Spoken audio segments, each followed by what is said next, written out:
السلام علیکم ورحمۃ اللہ وبرکاتہ۔ محترم ناظرین اکرام، پچھلی ویڈیو میں ہم نے قرآن مجید کی سورۃ البقرہ کی رکوع نمبر 2 کی تلاوت کی۔ آج کی اس ویڈیو میں ہم سورۃ البقرہ کے تیسرے رکوع کی تلاوت اور اس کا ترجمہ کریں گے۔ ویڈیو کو مکمل دیکھیں۔ اعوذ باللہ من الشیطان الرجیم، بسم اللہ الرحمن الرحیم۔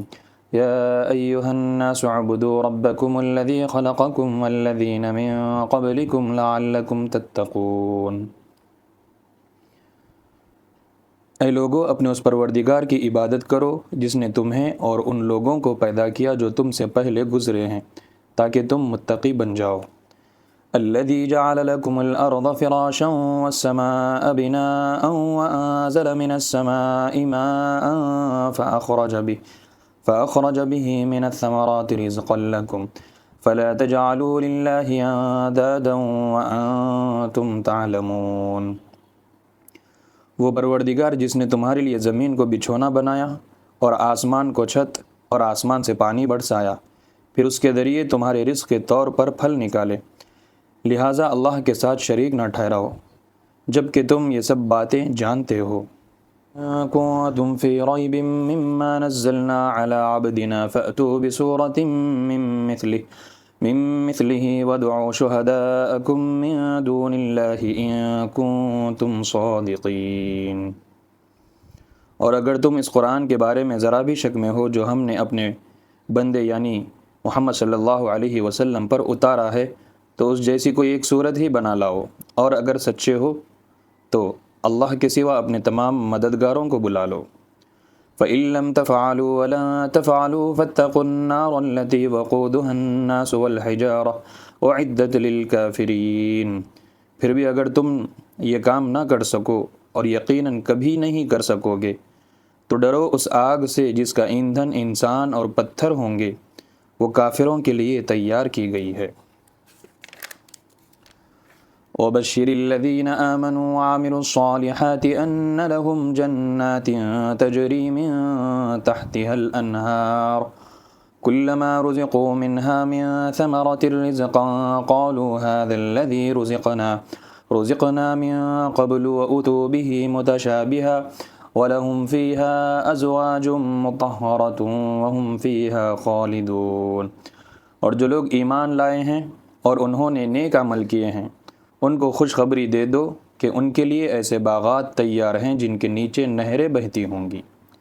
جب کبھی ان کو ان باغات میں سے کوئی پھل رزق کے طور پر دیا جائے گا تو وہ کہیں گے یہ تو وہی ہے جو ہمیں پہلے بھی دیا گیا تھا، اور انہیں وہ رزق ایسا ہی دیا جائے گا جو دیکھنے میں ملتا جلتا ہوگا، اور ان کے لیے وہاں پاکیزہ بیویاں ہوں گی، اور وہ ان باغات میں ہمیشہ ہمیشہ رہیں گے۔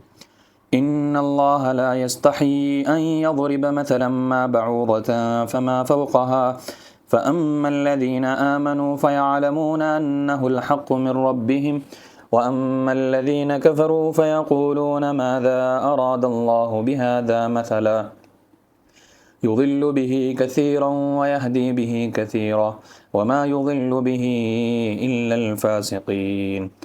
بے شک اللہ اس بات سے نہیں شرماتا کہ وہ کسی بات کو واضح کرنے کے لیے کوئی بھی مثال دے، چاہے وہ مچھر جیسے معمولی چیز کی ہو یا کسی ایسی چیز کی جو مچھر سے بھی زیادہ معمولی ہو۔ اب جو لوگ مؤمن ہیں وہ خوب جانتے ہیں کہ یہ مثال ایک حق بات ہے جو ان کے پروردگار کی طرف سے آئی ہے، البتہ جو لوگ کافر ہیں وہ یہ کہتے ہیں کہ بھلا اس حقیر مثال سے اللہ کا کیا مطلب ہے۔ اس طرح اللہ اس مثال سے بہت سے لوگوں کو گمراہی میں مبتلا کرتا ہے اور بہت سوں کو ہدایت دیتا ہے، مگر وہ گمراہ انہی کو کرتا ہے جو نافرمان ہیں۔ الذين ينقضون عهد الله من بعد ميثاقه ويقطعون ما أمر الله به أن يوصل ويفسدون في الأرض أولئك هم الخاسرون۔ وہ جو اللہ سے کیے ہوئے عہد کو پختہ کرنے کے بعد بھی توڑ دیتے ہیں، اور جن رشتوں کو اللہ نے جوڑنے کا حکم دیا ہے انہیں کاٹ ڈالتے ہیں اور زمین میں فساد مچاتے ہیں، ایسے ہی لوگ بڑا نقصان اٹھانے والے ہیں۔ کیف تکفرون باللہ وکنتم امواتا فاحیاکم ثم یمیتکم ثم یحییکم ثم الیہ ترجعون۔ تم اللہ کے ساتھ کفر کا طرز عمل آخر کیسے اختیار کر لیتے ہو، حالانکہ تم بے جان تھے، اسی نے تمہیں زندگی بخشی، پھر وہی تمہیں موت دے گا، پھر وہی تم کو دوبارہ زندہ کرے گا، اور پھر تم اسی کے پاس لوٹ کر جاؤ گے۔ هو الذي خلق لكم ما في الأرض جميعا ثم استوى إلى السماء فسواهن 7 سماوات وهو بكل شيء عليم۔ وہی ہے جس نے زمین میں جو کچھ ہے تمہارے لیے پیدا کیا، پھر وہ آسمان کی طرف متوجہ ہوا، چنانچہ ان کو 7 آسمانوں کی شکل میں ٹھیک ٹھیک بنا دیا، اور وہ ہر چیز کا پورا علم رکھنے والا ہے۔ صدق اللہ العظیم۔ محترم ناظرین اکرام، اس رکوع میں اللہ تبارک و تعالیٰ نے ایک اہم عقیدے کی طرف توجہ دلائی، وہ یہ ہے کہ کفار و مشرکین اللہ تبارک و تعالیٰ کی ذات کو تو مانتے تھے، لیکن وہ یہ کہتے تھے کہ اللہ تبارک و تعالیٰ کے ساتھ کئی اور معبود ہیں۔ ایک بارش کا معبود ہے، روزی کا معبود ہے، ایسے کئی معبود ہیں جو اس کائنات کو چلاتے ہیں۔ لہٰذا اللہ تبارک و تعالیٰ نے اس عقیدے کی تردید فرمائی اور یہ بات ارشاد فرمائی کہ اللہ ایک ہے، اس کے علاوہ اس کی ملکیت میں کوئی بھی اس کے ساتھ شریک نہیں ہو سکتا۔ اور یہ بھی بات ارشاد فرمائی کہ کفار و مشرکین یہ بات کہتے تھے کہ ہمارے پیارے آقا صلی اللہ علیہ وسلم نے قرآن مجید کو اپنی طرف سے گڑھ لیا ہے۔ اللہ تبارک و تعالیٰ نے ارشاد فرمایا وَإِن كُنتُم فِي رَيْبٍ مِّمَّا نَزَّلْنَا عَلَىٰ عَبْدِنَا فَأْتُوا بِسُورَةٍ مِّن مِّثْلِهِ۔ اور اگر یہ لوگ یہ قرآن مجید کے بارے میں شک میں پڑے ہوئے ہیں تو اللہ تبارک و تعالیٰ فرماتا ہے کہ اس جیسی کوئی ایک صورت یا کوئی ایک آیت لا کر پیش کر دے، اور اللہ کے علاوہ ساری مخلوق کو ساتھ لے لے اور ایک قرآن مجید کی جیسی ایک مثال بھی لا کر بیان کر دے، لیکن کوئی آج تک نہیں لا سکا۔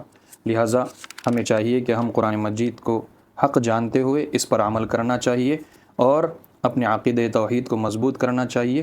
یہ ساری کائنات کو پیدا کرنے والا اور اس کو چلانے والا ایک اللہ ہے، ہم اسی ایک اللہ کی عبادت کرنی چاہیے۔ انشاءاللہ ملتے ہیں اگلی ویڈیو میں سورۃ البقرہ کے 4 رکوع میں۔ میں اللہ سے دعا کرتا ہوں کہ اللہ تعالی ہم تمام کو قرآن مجید کے مطابق عمل کرنے کی توفیق نصیب فرمائے۔ السلام علیکم ورحمۃ اللہ وبرکاتہ۔